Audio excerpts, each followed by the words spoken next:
This is people uploading video and photos to the FBI's website that might be useful for the investigation.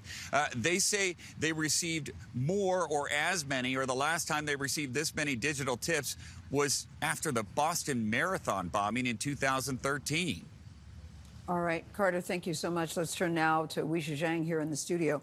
Weijia, good morning to you. What are you hearing? I kept saying when you saw the shirt that he was wearing, his face, family members certainly know who he is. What are you hearing about this arrest? Well, Gail, according to President Trump, that's exactly what happened here. Somebody very close who knew who this person was, a minister, according to President Trump, recognized him and then went to a friend who is a U.S. Marshal to report it. And then the president said that after that, it was the shooter's family who got involved. He said, namely, the suspect's father. And he did couch it, obviously. The president said, look, this is still preliminary, but I have a high degree of confidence that we have the shooter in custody.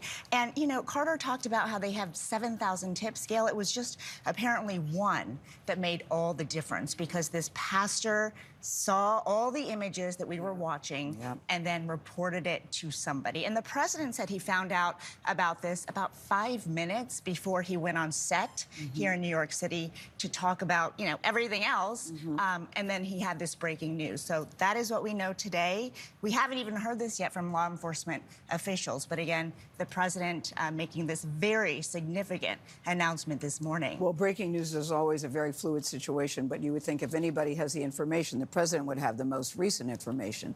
And to hear that possibly his father and the minister turned him in, every time I saw that picture, Weijia, I kept thinking, so many people know who this man is. So many people do. And I was hoping that he would be caught sooner rather than later. Yes, and that's exactly why President Trump from day one said the same thing and begged people for information. And now we have critical information. Weijia, thank you so much. Just to recap, President Trump says he is highly confident that the shooter in Wednesday's assassination of Charlie Kirk is in Utah, is now in police custody. Our coverage, of course, will continue throughout the morning on our streaming channel, CBS News 24/7. Many of you will now return to CBS Mornings. This has been a CBS News Special Report. I'm Gail King here in New York.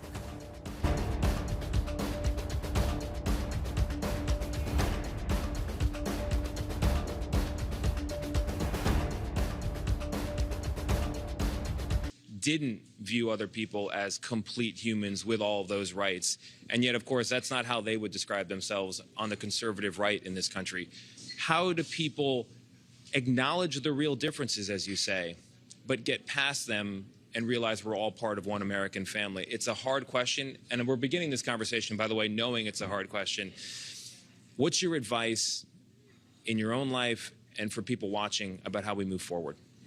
I think just understanding how to respect each other is the best way we can move forward. And if you are, you know, maybe speaking with someone who you feel doesn't respect other people, then you can, you know, try and help them see your side. But I think at the end of the day, sometimes like that comes through life experience and learning. Life experience is key. This has been an experience here. We encourage everybody to get out and talk to somebody in their community today. Bridge. This morning's news break is sponsored by Rec Law. It's going to be pretty steamy. Yeah. I can't imagine being out there as a football player and you know, exhausting. Drink lots of water. I was out there last night as a fan, and let me. We want to get over to weather now for an update on your forecast. Steamy. That's the word of the day. Steamy is definitely the word of the day for sure. We got some pretty nice conditions.